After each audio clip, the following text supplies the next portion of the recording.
Ariel Helwani in Brooklyn, New York, alongside Dustin Poirier, who meets Jim Miller Saturday night at UFC 208. Dustin, I didn't recognize you. I like the new hair. What's the impetus for this new haircut? Nah, no real reason. My wife said it looks good. My daughter likes to grab it, so why not? This is fatherhood, Dustin Poirier. A It's- little wiser. You got the beard. You got the hair. Yeah, this is fatherhood. How do you like fatherhood? It's incredible, man. These last 6 months have been amazing. Learned a lot of things about myself, about patience. It's fun. It's the evolution of Dustin Poirier. Of course, you have this big fight coming up, but just curious, coming off the last one against Michael Johnson, you were looking so good at lightweight, and that was, a sudden stop to your momentum. Internally, how did you deal with it? How tough was that loss compared to some of your others in the past? All losses hurt, man, of course, but just disappointed in myself, upset with myself for making dumb mistakes and getting so emotional, and life goes on, man. Did you get too emotional going into that fight? The stare downs and everything? That probably didn't help, but fight night, I just, when I don't like a guy like that, I just want to hurt him, and it's not. This isn't a street fight. Right. So this time around, Jim is a pretty respectful guy, veteran of the sport. Do you not feel those same kind of emotions going into this fight, and is that a good thing for you? I mean, I want to beat his ass. Yeah. Let's not get it wrong. But I feel calm, and I respect the guy, and I know how dangerous he is, and I know how dangerous I am. It's just a learning process, man. I feel like a better fighter after this last fight. I went back to the drawing board. I took some time away from the gym from sparring, did a lot of wrestling, a lot of jiu-jitsu, and really worked on my defensive boxing. I got to be defensively responsible when I'm in the cage, man. Yeah. Everybody's a hard puncher with 4-ounce gloves. I need to respect these guys. I get in there, and I don't care. I just want to flick everybody off and swing for the fences till one of us goes down. But that's not how you do it at the top level here. Did you not spar leading up to this fight? I've done the least amount of sparring I've done in my whole career. Wow. Which is what? Leading up to this fight. 6 weeks maybe. Wow.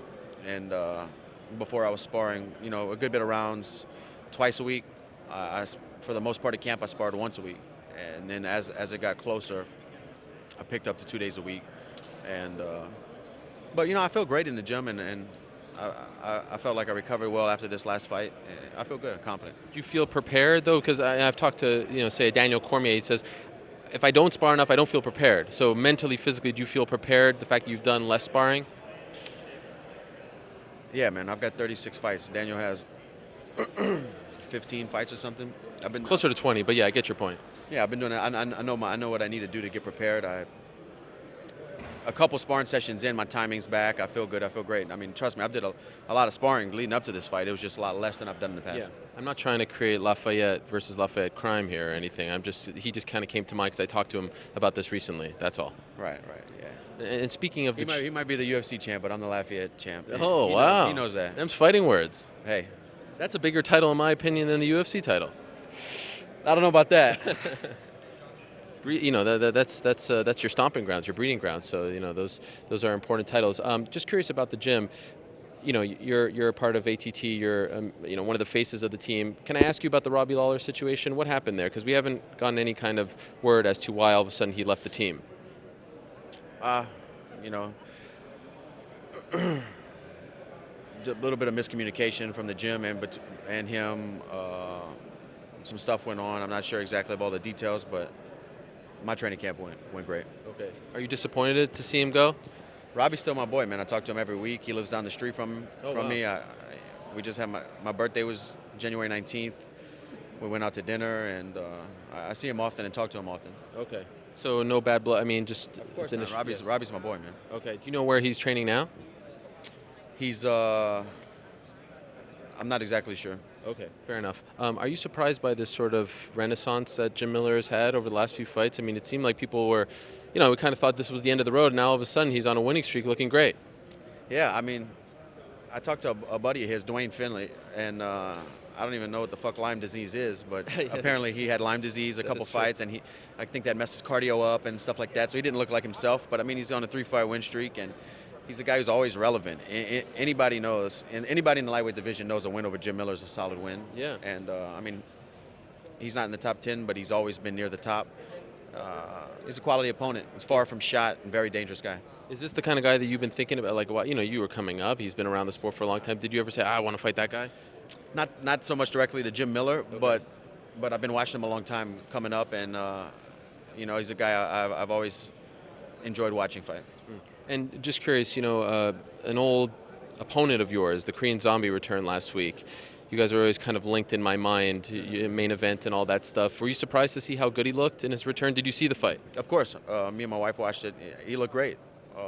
I thought it was going to take him a little bit longer to get his feet underneath him, get in a good rhythm, but dude, I know how good the guy is. He's good, and I was surprised it happened that quick. Yeah. One thing I obviously remember from that fight was just, you know, you came and you did the interviews backstage. You were very emotional. You took the loss very hard, and that seems to be like a trait that people really appreciate from you. You know, you take the losses very personally. Is that something that you like about yourself, or do you wish that you didn't take them so hard?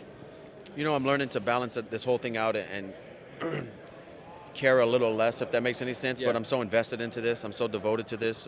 This is who I am, man, and it hurts. A lot goes into this. This is my life. You know, every day is fighting and getting better and trying to become the world champion. So losses hurt bad, but you know, you live and learn. I remember after that fight, I said I deserve to win. I said that my wife deserved for me to win, and I was wrong. You know, you get what you earn, and my wife might have deserved it for putting up with me and making sacrifices with me, but I didn't deserve the win. I didn't earn it. So you know, your overlook changes, and I know Saturday night I'm going to earn it.